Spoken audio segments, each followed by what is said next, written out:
మాజీ మంత్రికి చెప్పు చూపించిన టీడీపీ మహిళా నేత లంకా మాధవి. ఆవిడేం చేసింది? వీళ్ళు ఊరుకుంటారా? వీళ్ళు అస్సలు ఊరుకుంటే పరిస్థితి లేదు. అంబటి ఇంటిని ముట్టడించడానికి వెళ్ళారు. అంబటి గారిని ఎట్టి పరిస్థితులు అరెస్ట్ చేయాలని డిమాండ్ చేస్తున్నారు. అంబటిని మీద కేసులు నమోదైనాయి. అరెస్ట్ వార్తలతో ఒక్కసారిగా హై టెన్షన్ నెలకొంది. మరి అంబటిని ఇంటి వద్ద భారీగా పోలీసులు మోహరించారంటే ఏ క్షణాన్నైనా అరెస్టు చేయబోతున్నారా? ఎందుకు చేయబోతున్నారు? అసలు ఏంటి పరిస్థితి? అధికార ప్రతిపక్షాల మధ్య పూర్తి స్థాయి యుద్ధ వాతావరణం నెలకొందా? గతంలో చూసాం, జోగి రమేష్ మాట్లాడినండి, కొడాలి నాని మాట్లాడినండి, లేకపోతే కొంతమంది నాయకులు మాట్లాడినండి. ఆ వరుసలో ఇప్పుడు అంబటి గారు కూడా చేరిపోయారా? అనవసరంగా నోరు జారి ఇరుక్కున్నారా? ఇది వస్తున్న టాకు. ఇందుకు అసలు ఏం జరిగిందంటే, ఇష్టం వచ్చినట్లుగా రెచ్చిపోయిన అంబటి రాంబాబు అంటూ సోషల్ మీడియాలో పెద్ద ఎత్తున వార్తలు. సీఎంపై, చంద్రబాబు నాయుడు గారిపై లకారంలో భాషలో దోషణలు చేశారన్నది ప్రధానంగా ఆయన మీద ఉన్న ఆరోపణలు.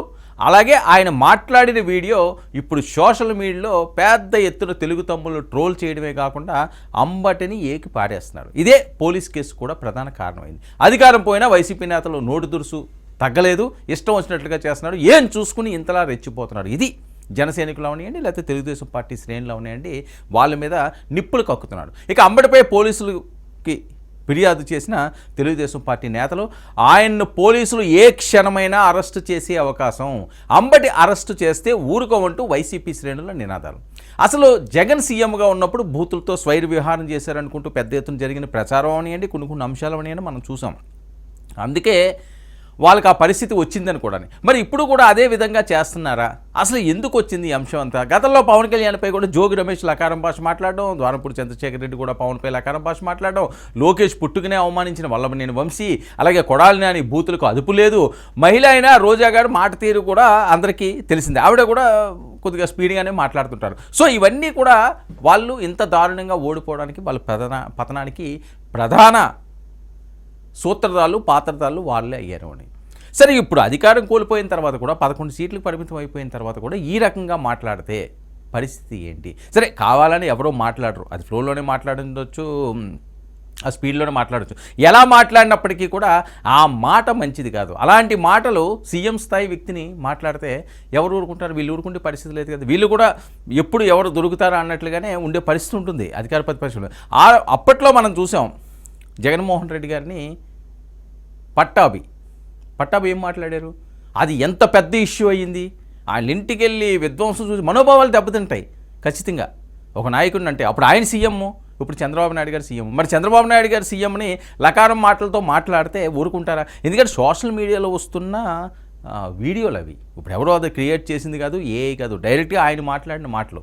డైరెక్ట్గా చంద్రబాబు నాయుడు గారిని అన్నారని వీళ్ళు ప్రధాన ఆగ్రహం, ఆరోపణలు కూడా. అధికారం లేకపోయినా అడ్డు అదుపు లేకుండా వైసీపీ వాళ్ళు రెచ్చిపోతున్నారంటూ సోషల్ మీడియాలో పెద్ద ఎత్తున ప్రచారం. సీఎం స్థాయి వ్యక్తినే లకారం భాషతో దూషించడం, ఇక సాధారణ ప్రజల సంగతి ఏంటి? ఇది వస్తున్న టాకు. ప్రభుత్వం ఏమీ చేయలేదులే అన్న ధీమాలు వీళ్ళకి వ్యక్తమైపోయినాయా, లేకపోతే చంద్రబాబు అతి మంచితనమే ఇందుకు కారణమా అంటూ సోషల్ మీడియాలో ఒకటి కాదు, రెండు కాదండి, రకరకాల కథనాలు. కేసులున్న వైసీపీ నేతలను ఎందుకు వదిలేస్తున్నారు, ఏం చేయలేరన్న ధీమాతో వాళ్ళు రెచ్చిపోతున్నారా? ఇంకా ఎంతకాలం ఇది భరించాలి? ఇక అంబటి తీరుని తప్పుపట్టిన తెలుగుదేశం పార్టీ, అలాగే జనసేన కూడా తప్పుపడుతుంది. అంబటిపై గుంటూరు జిల్లా జనసేన అధ్యక్షులు గాది వెంకటేశ్వరరావు ఫుల్ ఫైర్ అయిపోయాడు. అంబటి వ్యాఖ్యలను ఖండిస్తున్నాం అంటూ గాది వెంకటేశ్వరరావు మాట్లాడితేనే అంబటికి సవాలు కూడా విసిరిన గాది వెంకటేశ్వరరావు. సెంట్రల్లోనే ఉన్న దమ్ముంటే రాంబాబు అని గాదే సవాలు విసరడం. ఒక్కసారిగా అంటే సీఎం గారిని అంటే, చంద్రబాబు నాయుడు గారిని అంటే ఒక్కసారిగా కూటమి ఏ రకంగా విరుచుకుపడుతుందో అన్నదానికి ప్రత్యక్ష నిదర్శనం ఇది. ఎందుకంటే జనసేన వెంటనే రియాక్ట్ అయింది. తెలుగుదేశం పార్టీ శ్రేణులు అయితే ఇంకా చెప్పనవసరం లేదు, వాళ్ళు ఫుల్ హీట్ మీద ఉన్నారు. అంబటిపై 24 గంటల్లో పోలీసులు చర్యలు తీసుకోవాలని జనసేన డిమాండ్ చేస్తున్నది. పోటీగాళ్ళలో ఓవర్ యాక్షన్ చేశాడంటూ ఆయన ఆగ్రహాన్ని వ్యక్తం చేయడం. ఇక చంద్రబాబుపై అంబటి వ్యాఖ్యలను ఖండించిన గుంటూరు జిల్లా టీడీపీ అధ్యక్షులు పిల్లి మాణిక్యాలరావు కూడా అంబటిపై ఎస్పీకి ఫిర్యాదు చేశారు. అంతేకాకుండా అంబటి మీద సవాలు కూడా విసురుతున్నాడు. నువ్వు అక్కడెక్కడో ఫ్లెక్సీలు ఏవి అని అడౌట్ చేసావు, ఇక్కడికి రా, గ్రౌండ్లో తేల్చుకుందాం, ఇదిగో నేను పలానా సెంటర్లో ఉన్నాను, పలానా ప్లేస్లో ఉన్నాను. అసలు సోషల్ మీడియాలో ఏది ముట్టుకున్నా సరే ఈరోజు అంబటి టాపిక్కే. అయితే ఈ అంశం ఇలా జరుగుతుంటే మరి అంబటి భయపడ్డారా, అందుకే మాట మార్చారా మరొక వరకు? ఎందుకంటే తాను దూషించింది చంద్రబాబును కాదంటున్నాడు ఆయన. అసలు వీడియోలో మాత్రం బాబుపై లకారం భాష స్పష్టంగా వినిపిస్తుంది.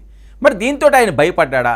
అరెస్టులకు భయపడే అంత రాజకీయ నాయకుడు ఆయన, భయపడే అంత స్వభావం ఉన్న వ్యక్తి. వీళ్ళు ఏంటంటే ఎప్పుడు అరెస్ట్ అయితే అది వాళ్ళకి మంచిది అవుతుందనో లేకపోతే ఇంకోటి అవుతుందనో, ఆ సింపతి వస్తుందనో, ఇలాంటి అంశాలన్నీ ఉంటుంటాయి. కానీ అంబటి వెంటనే మాట మార్చి నేను ఆయన అనలేదు అనడంలో వాస్తవం ఎంత? సరే, ఆయన అనలేదు అంటున్నాడు కాబట్టి, ఆయనే బహిరంగంగా మాట్లాడుతున్నాడు కాబట్టి మరి కేసులన్నీ కూడా ఉపసంహరించుకుంటారా?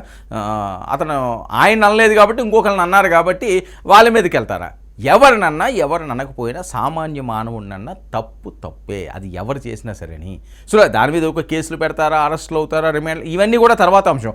ఏదైనప్పటికీ కూడా గుంటూరు మిర్చికి ఫేమస్. ఇప్పుడు ఏంటంటే మామూలు వేడి లేదు అక్కడ.